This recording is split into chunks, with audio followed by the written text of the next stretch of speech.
नमस्कार मित्रमैत्रिणींनो, R D स्टोरीजमध्ये तुमचे खूप खूप स्वागत. आज मी तुमच्यापुढे महाभारत युद्धाच्या 18 दिवसांच्या घटना कोणत्या दिवशी काय घडले, श्रीकृष्णांनी महाभारताच्या युद्धासाठी कुरुक्षेत्र का निवडले, ही माहिती आणि कथा घेऊन आली आहे.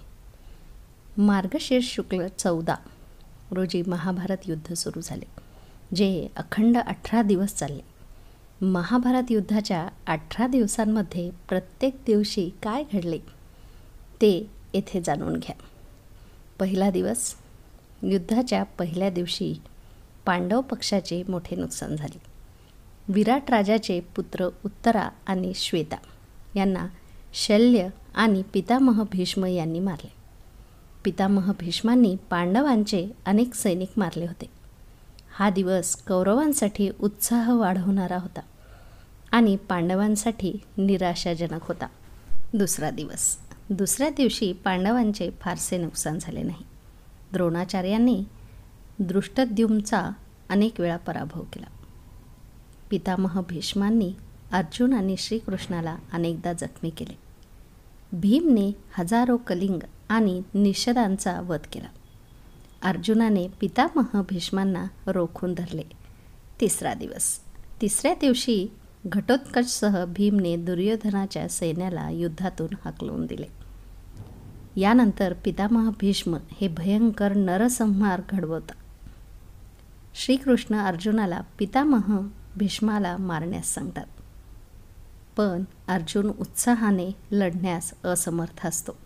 तेव्हा श्रीकृष्ण म्हणतात, तुम्ही तुमचे कर्म करा. तेव्हा अर्जुन पूर्ण उत्साहाने युद्ध लढेल असे आश्वासन देतो. चौथा दिवस. या दिवशी कौरव अर्जुनाला रोखू शकले नाहीत. भीमने कौरव सैन्यात खळबळ उडवून दिली. दुर्योधनाने आपल्या गजसेनेला भीमला मारण्यासाठी पाठवले, पण भीमने घटोत्कचासह त्या सर्वांचा वध केला. पितामह भीष्मासोबत अर्जुन आणि भीमचे भयंकर युद्ध झाले. पाचवा दिवस. युद्धाच्या 5व्या दिवशी पितामह भीष्मांनी पांडव सैन्यात दहशत निर्माण केली.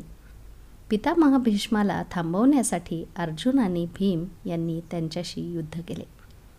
सात्यकीने द्रोणाचार्यांना थांबवले. पितामह भीष्मने सात्यकीला युद्धातून पळवून जाण्यास भाग पाडले. 6वा दिवस. या दिवशीही दोन्ही पक्षांमध्ये घनघोर युद्ध झाले. दुर्योधनाला सतत राग येत होता, पण पितामह भीष्मांनी त्याला धीर देत पांचाल सैन्यांचा नाश केला. 7वा दिवस. 7व्या दिवशी अर्जुन कौरव सैन्यावर वर्चस्व गाजवतो.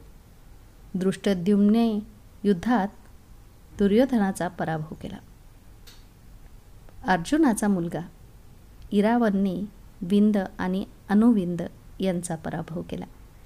दिवसाच्या शेवटी पितामह भीष्म पांडव सैन्यावर वरचढ होतात. 8व्या दिवशी पण पितामह भीष्म पांडव सैन्यावर वरचढ राहतात. भीमने धृतराष्ट्राच्या 8 मुलांचा वध केला. अंबालुष या राक्षसाने अर्जुनाचा मुलगा इरावनचा वध केला. घटोत्कच दुर्योधनाला त्याच्या मायाजालाने छळतो. मग पितामह भीष्मच्या आज्ञेने भागदत्ताने घटोत्कच, भीम, युधिष्ठिर आणि इतर पांडव सैनिकांना मागे ढकलले. दिवसाच्या अखेरीस भीमने धृतराष्ट्राच्या आणखी 9 पुत्रांना मारले. 9वा दिवस. 9व्या दिवशी दुर्योधन पितामह भीष्मला कर्णाला युद्धात आणण्यास सांगतो. तेव्हा पितामह भीष्म त्याला आश्वासन देतात की ते एकतर श्रीकृष्णाला युद्धात शस्त्रे घेण्यास भाग पाडेल किंवा पांडवांपैकी एकाचा वध करतील. पितामह भीष्मांना युद्धात थांबवण्यासाठी श्रीकृष्णाला आपली प्रतिज्ञा मोडावी लागते आणि शस्त्रे हाती घ्यावे लागतात. या दिवशी पितामह भीष्म पांडवांच्या बऱ्याच सैन्यांचा नाश करतात. 10वा दिवस. या दिवशी श्रीकृष्णांच्या आज्ञेनुसार पांडव पितामह भीष्मांना त्यांच्या मृत्यूचे उपाय विचारतात. पितामह भीष्मांनी सांगितलेल्या उपायानुसार अर्जुन श्रीखंडीला पुढे नेतो आणि पितामह भीष्मवर बाण सोडतो. पितामह भीष्म अर्जुनाच्या सोडलेल्या बाणांच्या शय्येवर पडतात. 11वा दिवस. 11व्या दिवशी कर्ण युद्धात उतरतो. कर्णाच्या सांगण्यावरून द्रोणाचार्याला सेनापती बनवले जाते. दुर्योधन आणि शकुनी द्रोणाचार्याला सांगतात की जर त्यांनी युधिष्ठिराला पकडले तर युद्ध संपेल. अर्जुन दुर्योधनाची योजना पूर्ण होऊ देत नाही. कर्णाने पांडव सैन्याचाही जोरदार वध केला. 12वा दिवस. युधिष्ठिराला पकडण्यासाठी शकुनी आणि दुर्योधन अर्जुनाला युधिष्ठिरापासून दूर पाठवण्यात यशस्वी होतात. परंतु अर्जुन वेळेत पोहोचतो आणि युधिष्ठिराला पकडण्यापासून वाचवतो. 13वा दिवस. या दिवशी दुर्योधन राजा भगदत्तला अर्जुनाशी युद्ध करण्यासाठी पाठवतो. भगदत्त भीमचा पराभव करतो. अर्जुनाशी लढतो. श्रीकृष्ण भगदत्ताचे वैष्णवस्त्र स्वतःवर घेऊन अर्जुनाचे रक्षण करतात. अर्जुनने भगदत्ताच्या डोळ्याची पट्टी तोडली, ज्यामुळे त्याची दृष्टी गेली. याच अवस्थेत अर्जुन त्यांचा वध करतो. या दिवशी द्रोणाचार्य युधिष्ठिरासाठी चक्रव्यूह निर्माण करतात, जे फक्त अभिमन्यूला कसे आत जायचे हे माहीत होते, पण बाहेर कसे पडायचे हे माहीत नव्हते. युधिष्ठिर, भीम वगैरे अभिमन्यूसह जातात, पण जयद्रथ चक्रव्यूहाच्या दारात सर्वांना थांबवतो. फक्त अभिमन्यूच प्रवेश करू शकतो. तो एकटाच सर्व कौरवांशी लढतो आणि मारला जातो. आपला मुलगा अभिमन्यूचा वध पाहून अर्जुन दुसऱ्या दिवशी जयद्रथला मारण्याची शपथ घेतो आणि जर तो तसे करू शकला नाही तर त्याला अग्निसमाधी घेईल असे सांगतो. 14वा दिवस. अर्जुनाचे अग्निसमाधीबद्दलचे बोलणे ऐकून कौरवांनी जयद्रथाचे रक्षण करण्याची योजना आखली. द्रोणाचार्य जयद्रथाला वाचवण्यासाठी सैन्याच्या मागच्या बाजूला लपवतात, परंतु श्रीकृष्णांमुळे झालेल्या सूर्यास्तामुळे जयद्रथ बाहेर येतो आणि अर्जुन त्याचा वध करतो. या दिवशी द्रोणाचार्य द्रुपद आणि विराटला मारतात. 15वा दिवस. या दिवशी पांडवांनी द्रोणाचार्यांना अश्वत्थामाचा मृत्यू झाला याबद्दल विश्वास देत फसवले. त्यामुळे निराश झालेल्या द्रोणाचार्यांनी समाधी घेतली. अशा स्थितीत धृष्टद्युम्न द्रोणाचार्याचे मस्तक कापून वध करतो. 16वा दिवस.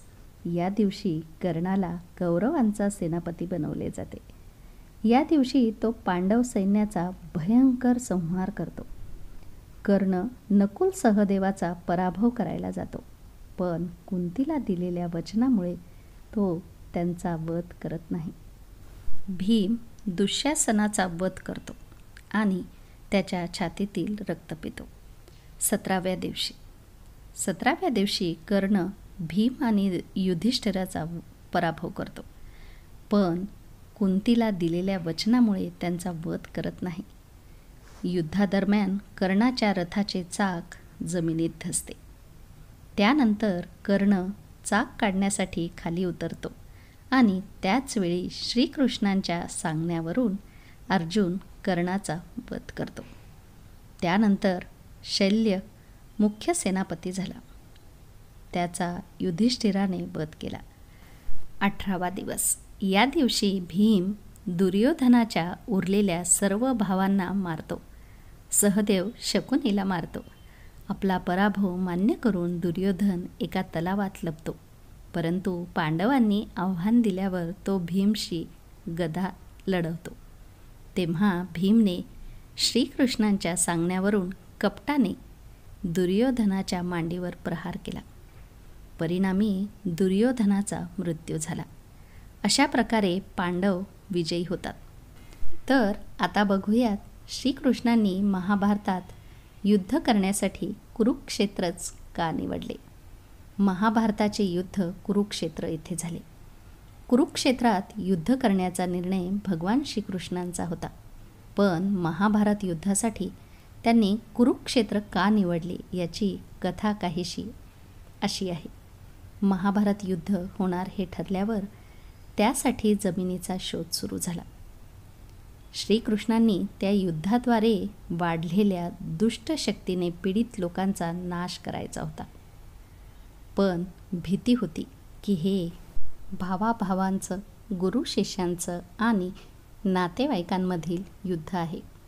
एकमेकांना मरताना पाहून युती होऊ नये म्हणून अशी भूमी युद्धासाठी निवडली पाहिजे जिथे राग द्वेषाचे संस्कार पुरेशा प्रमाणात असतील. त्यांनी अनेक दूतांना अनेक दिशांना पाठवले आणि त्यांना तेथे घडणाऱ्या घटनांचे वर्णन करण्यास सांगितले. एका दूताने सांगितले की एका ठिकाणी मोठ्या भावाने लहान भावाला शेतातील कड्यांवरून वाहणारे पावसाचे पाणी थांबवण्यास सांगितले. पण त्याने स्पष्टपणे नकार दिला आणि तिरस्काराने म्हटले, तुम्ही हे थांबवत का नाही? मी तुझा गुलाम नाही. याचा मोठा भाऊ संतापला. त्याने धाकट्या भावावर चाकूने वार करून त्याचा मृतदेह पायाने धरून ओढत तलावात नेला, जिथून पाणी येत होते आणि पायाने मृतदेहाला तुडवले. ही क्रूरता ऐकून श्रीकृष्णांनी ठरवले की ही भूमी भावांच्या युद्धासाठी योग्य आहे. येथे पोहोचल्यावर त्यांच्या मनावर होणाऱ्या प्रभावामुळे परस्पर प्रेम निर्माण होण्याची किंवा कुठल्याच प्रकाराची चर्चा होण्याची शक्यता नाही. ते ठिकाण म्हणजे कुरुक्षेत्र आणि तेथे युद्ध झाले. शुभ अशुभ विचार आणि कृतीचे विधी भूमीवर दीर्घकाळ टिकून राहतात, हे महाभारताची कथा दर्शवते. म्हणूनच ज्या भूमीत शुभ विचार आणि शुभ कार्य असतील अशा भूमीतच वास्तव्य करावे. तर मित्रांनो, श्रावण कुमाराच्या आयुष्याशी निगडीत अशीच आणखी एक गोष्ट आहे, ती बघूयात. श्रावण कुमाराचे आईवडील अंध होते. त्यांनी अत्यंत काळजीने त्यांची सेवा केली आणि त्यांना कोणत्याही प्रकारचा त्रास होऊ दिला नाही. एकदा आईवडिलांना तीर्थयात्रेला जाण्याची इच्छा झाली. श्रावण कुमाराने एक कावड बनवून दोघांनाही त्यात बसवले आणि त्यांच्यासोबत तीर्थयात्रेला निघाले. अनेक तीर्थयात्रेला गेल्यावर एके दिवशी अचानक त्यांच्या मनात विचार आला की आईवडिलांना पायी चालायला का लावू नये. त्याने कावडला जमिनीवर ठेवले आणि त्यांना चालायला सांगितले. तो चालायला लागला, पण तो म्हणाला, ही जमीन लवकरात लवकर पार करावी. ते वेगाने चालू लागले. जमीन पार केल्यावर श्रावण कुमाराला आपल्या आईवडिलांना पायी चालवल्याबद्दल खूप पश्चाताप झाला आणि त्याने त्यांच्या पाया पडून क्षमा मागितली आणि नंतर त्यांना कावडमध्ये बसवले. त्याचे आईवडील म्हणाले, बेटा, तुझा दोष नाही. एकेकाळी त्या भूमीवर एका राक्षसाचे वास्तव्य होते. त्याने जन्मताच आपल्या आईवडिलांचा वध केला होता. त्याचे संस्कार आजही त्या भूमीत आहेत. म्हणूनच त्या भागातून जाताना तुझी अशी बुद्धी चालली. तर मित्रांनो, या कथेवरून हेच कळते की जमिनीत दोष असला की त्याचा परिणाम आपल्याला भोगावाच लागतो. म्हणूनच नेहमी चांगले बोलावे, चांगले वागावे, कारण वास्तू तथास्तू कधी म्हणेल सांगता येत नाही. तर मित्रांनो, तुम्हाला ही कथा आवडली असेल तर नक्कीच लाईक आणि शेअर करा. आणि हो, RD स्टोरीजला सबस्क्राईब करायला विसरू नका. पुन्हा भेटूयात उद्याच्या गोष्टीमध्ये.